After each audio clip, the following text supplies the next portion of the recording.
Hello everyone, welcome to Being a Best Teacher YouTube channel. In this lecture, we are going to understand about the topic Principles of Educational Planning, right?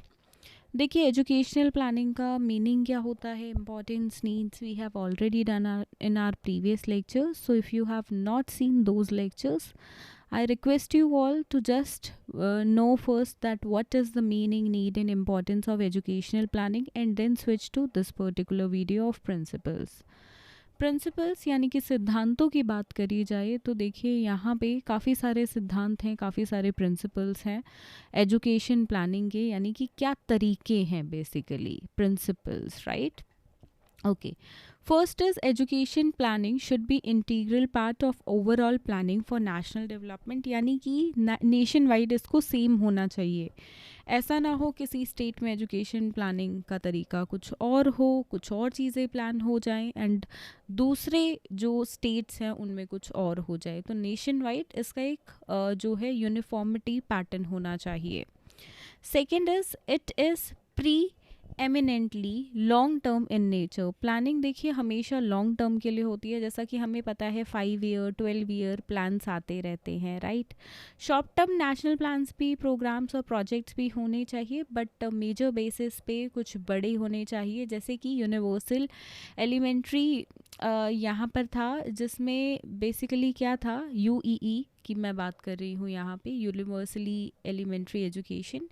तो universalization of elementary education, this was the UEE term full meaning. तो यहाँ पे इसमें basically था कि आने वाले इस पर्टिकुलर ईयर तक हम इतने बच्चों को क्लास 5th तक एडमिशन मतलब स्कूल्स में लेकर आ जाएंगे, इस ईयर तक क्लास 8th में ले आएंगे, इस ईयर तक 10th में ले आएंगे सभी स्टूडेंट्स को इस एज ग्रुप के. तो इस तरीके से प्लानिंग की जाती है, कुछ गोल सेट किए जाते हैं, राइट? 5 ईयर प्लान्स रखे जाते हैं हर एक क्षेत्र में. तो एजुकेशन के क्षेत्र में तो बहुत प्लान्स आते हैं, राइट?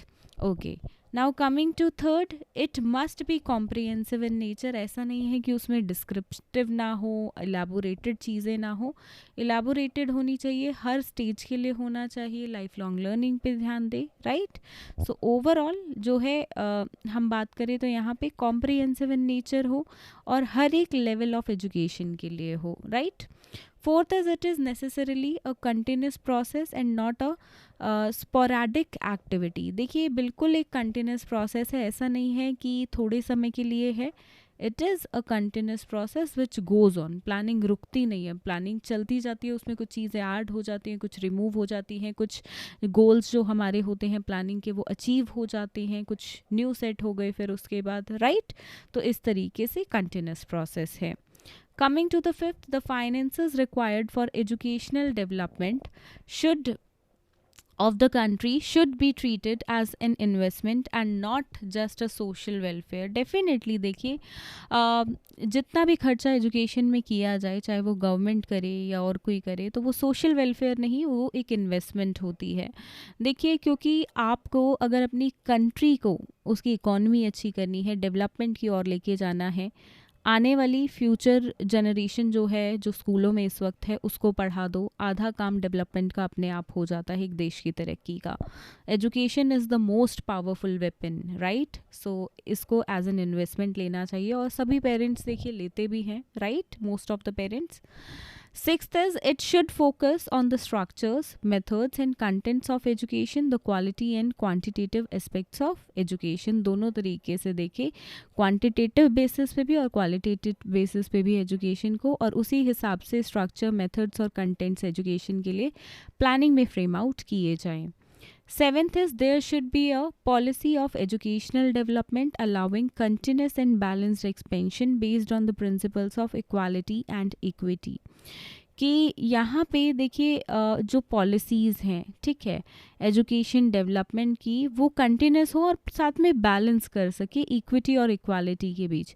देखिए ये बहुत ज़रूरी है. In our country basically equality is there but not equity. किसी के पास ज़रूरत से ज़्यादा है तो किसी के पास ज़रूरत से कम है, जिसको जितनी रिक्वायरमेंट है उतना उसके पास नहीं है.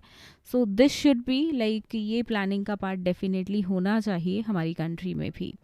Eighth is it should be aimed at democratization of education and educating individuals for their maximum development, basically overall development हो, ऐसी प्लानिंग होनी चाहिए कि बच्चों का ओवरऑल डेवलपमेंट हो, फुल पार्टिसिपेशन यहाँ पे सोशल लाइफ में रहे, ऑल राउंड डेवलपमेंट हो, एंड इंटरनेशनल कॉपरेशन, अंडरस्टैंडिंग बच्चों को इंटरनेशनल वर्ल्ड की हो, right. Ninth is it aimed at continuous forecasting and guidance so that match to the demand of human resources.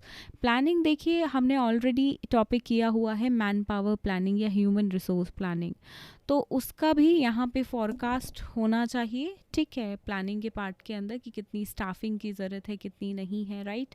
So demand और supply दोनों के बीच balance हो सके, ऐसा ना हो कि डिमांड ज़्यादा है सप्लाई कम है, लाइक स्टाफिंग कम है काम ज़्यादा है, या सप्लाई ज़्यादा है टीचर्स ज़्यादा है और काम कम है बच्चे कम है, तो इस हिसाब से भी नहीं होना चाहिए, बैलेंस होना चाहिए. सो ये पार्ट प्लानिंग का होगा, अगेन प्रिंसिपल प्लानिंग का होगा.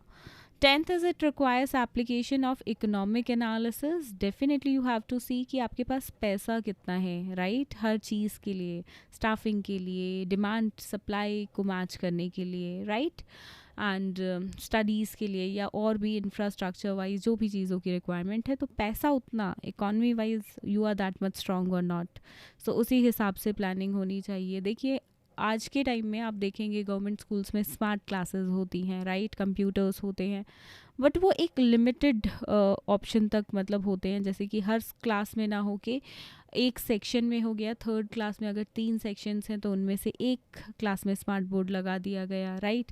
हर बच्चे के लिए कंप्यूटर नहीं होता बल्कि 20 कंप्यूटर्स हो गए, बच्चे टर्न बाय टर्न यूज़ करते हैं उनको, सेक्शन वाइज क्लासेस वाइज. तो इस तरीके से आपको देखना होता है कि आपके पास इकोनॉमिक वाइज मतलब how much finance you are having, right. तो गवर्नमेंट हो गई यहाँ पे, सेंट्रल गवर्नमेंट हो गई या स्टेट गवर्नमेंट या लोकल गवर्नमेंट्स या एक स्कूल ऑर्गेनाइजेशन हो गया, पेरेंट्स हो गए, सब इसी हिसाब से खर्चा करते हैं, राइट. टेक्निक्स एंड कितने रिसोर्सेज हम ला सकते हैं, नहीं, सब कुछ उस पर डिपेंड करता है, infrastructure, faculty, equipments and so on, right. और इससे क्वालिटी जो है वो भी मेंटेन रहती है टीचिंग लर्निंग प्रोसेस की, राइट. सो ये यहाँ पे मेजर 10 प्रिंसिपल्स थे of educational planning that we have done. उम्मीद करती हूँ लेक्चर समझ आया होगा आपको. कोई डाउट लेक्चर से रिलेटेड हो तो let me know in the comment section. So that's it for this lecture. Hope to see you all in next lecture very soon. Thank you.